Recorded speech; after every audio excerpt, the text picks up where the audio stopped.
ഇത്ര ദേഷ്യോ നിനക്ക്? ദേഷ്യോ? ദേഷ്യക്കാരനോ? ദേഷ്യക്കാരനോ? വെറുതെ കണ്ടോ ഞാൻ തുടരണേ ഉള്ളൂ. ഞാൻ കൊണ്ട് കളയിടാം, എവിടെയും കൊണ്ട് കളയിടാം.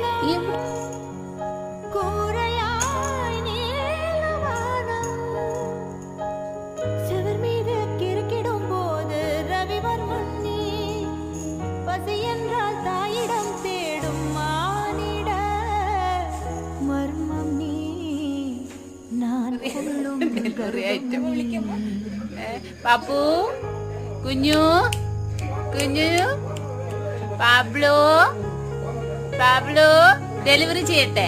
ആർക്കാ വേണ്ടെന്ന് പറഞ്ഞോളൂ, ഞാൻ ഞങ്ങൾ ഇപ്പൊ ഡെലിവറി ചെയ്തു തരാം കുഞ്ഞുവിനെ. ആ, ഡെലിവറി ബോയ്.